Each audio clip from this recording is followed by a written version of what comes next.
आज माननीय मुख्यमंत्री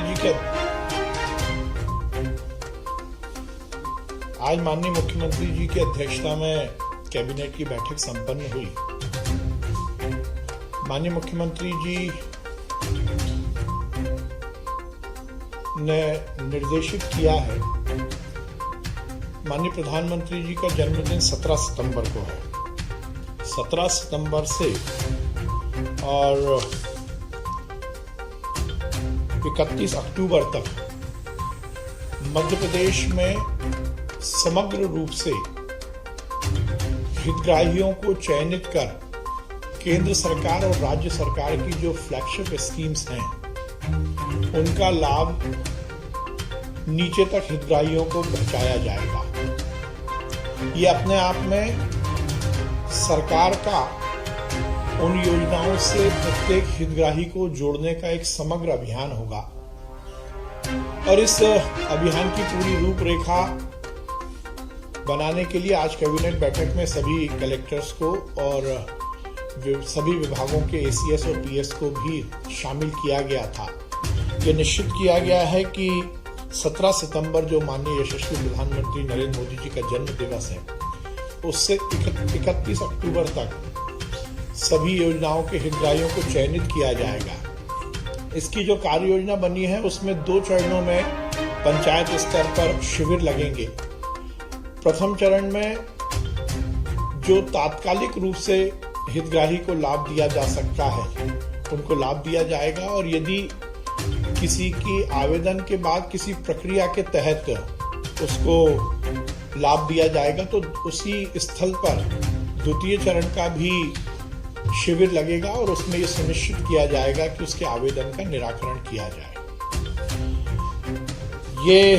इसमें ये सुनिश्चित किया जाएगा कि किसी भी हितग्राही को वंचित ना रहे जो किसी योजना से संबंधित है। उसके साथ ही मध्य प्रदेश के स्थापना दिवस को लेकर शिवराज सिंह चौहान जी की सरकार ने विगत कुछ वर्षों से हमारी बिलोंगिंगनेस, हमारा इस प्रदेश के प्रति लगाव हो, उसको लेकर कार्यक्रम करने की योजना बनाई है और निश्चित रूप से उसका बहुत लाभ प्रदेश की आबोहवा और प्रदेश के माहौल बनाने में बना है। मध्य प्रदेश गीत हो, मध्य प्रदेश गान हो या फिर स्थापना दिवस का कार्यक्रम हो, उसकी विस्तृत योजना बनी है। इस बार ये निश्चित किया गया है कि हमारे स्थापना दिवस जो कि 1 नवंबर को होता है उसमें 26 अक्टूबर से 1 नवंबर तक मध्य प्रदेश स्थापना दिवस के विभिन्न स्तरों पर कार्यक्रम होंगे। खेलकूद प्रतियोगिता, वाद विवाद प्रतियोगिता, मध्य प्रदेश की संस्कृति के एनहेंसमेंट के लिए, उसके उन्नयन के लिए, उसको संरक्षित करने के लिए अलग अलग स्तर पर हम मध्य प्रदेश स्थापना दिवस पर कार्यक्रम करेंगे और 26 अक्टूबर से 1 नवंबर के बीच में ये कार्यक्रम होंगे। उसके साथ ही आज की बैठक में सभी कलेक्टर्स को विगत दिनों माननीय मुख्यमंत्री जी ने निर्देशित किया था कि जो अतिवृष्टि के कारण जो हानि हुई है उसका उचित सर्वे किया जाए और उसके मुआवजे के लिए पूरी लिस्ट तैयार की जाए। विदिशा जिले में इसमें काम किया था तो आज सिंगल क्लिक के माध्यम से विदिशा जिले के 534 गांव में 14,419 प्रभावित व्यक्तियों को 11,03,15,000 रुपए की मुआवजा राशि उपलब्ध कराई गई। उसके साथ ही माननीय मुख्यमंत्री जी ने ये सुनिश्चित करने के निर्देश दिए हैं कि अतिवृष्टि के कारण यदि किसी का भी कोई नुकसान हुआ हो तो उसकी भरपाई के लिए सर्वे समय सीमा में किया जाए और मुआवजे की राशि उपलब्ध कराई जाए। उसके साथ ही आज माननीय मुख्यमंत्री जी ने यह भी निर्देशित किया है कि वो लोग जो कि इस अतिवृष्टि में अपना मकान खो चुके हैं, उनके पास यदि रहने की व्यवस्था नहीं है तो अस्थायी रूप से उनकी रहने की व्यवस्था को सुनिश्चित किया जाए और उन्हें कोई दिक्कत ना हो, इस विषय में पूरा कार्य योजना बने। विगत दिनों 23/6/2022 को मध्य प्रदेश सरकार ने एक बहुत ही ऐतिहासिक कदम उठाया था और योग आयोग का गठन किया था।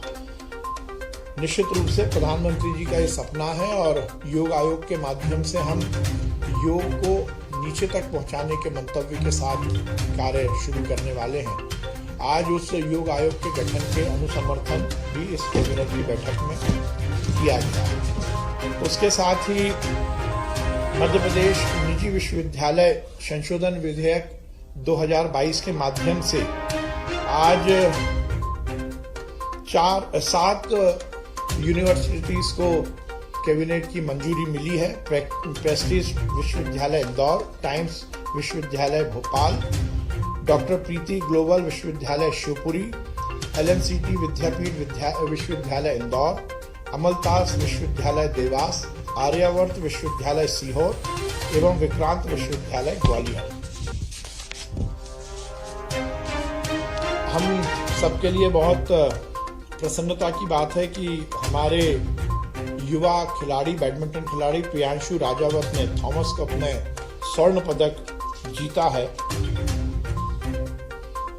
आज की कैबिनेट बैठक में उनको प्रोत्साहन राशि के रूप में सरकार की ओर से 10 लाख रुपए मंजूर किए गए हैं। इसी तरह ये भी इस आज की बैठक में सुनिश्चित किया गया है कि खनिज विभाग की जो राजस्व की बकाया राशि है उसकी वसूली के लिए एक कार्य योजना की मंजूरी कैबिनेट में मिली है और उसके माध्यम से जिन भी माइनिंग ओनर्स की बकाया राशि है उनको एक योजना के तहत जोड़ा गया है और उसमें अलग अलग स्तर पर उन्हें ब्याज की माफी मिलेगी। इस योजना का पहले भी क्रियान्वयन किया गया था और उसमें जो आशा थी उस हिसाब से सफलता भी मिली और काफी माइनिंग की बकाया राशि मिली थी। इस योजना के माध्यम से केवल माइनिंग की बकाया राशि मिले यही प्रावधान नहीं है और यही मंतव्य नहीं है, बल्कि उसके साथ साथ वो माइन फिर से चालू हो सके जिसमें सरकार को और राजस्व मिल सके। इस मंतव्य से इस योजना की मंजूरी आज कैबिनेट की बैठक में दी गई है। खाद्य नागरिक आपूर्ति उपभोक्ता संरक्षण विभाग के विभाग स्तर पर कंप्यूटर ऑपरेटर उपलब्ध कराने का प्रस्ताव खाद्य विभाग का था। आज उसको भी सरकार की ओर से मंजूरी, कैबिनेट की ओर से मंजूरी मिली है। हमारा हेलीकॉप्टर बेल 430 जो कि अब चलने की स्थिति में नहीं है कि उसके स्पेयर और उसके जो इंजन है उसको बेचने का प्रस्ताव भी आज परिषद में, आज कैबिनेट में आया था जिसको मंजूरी मिली है।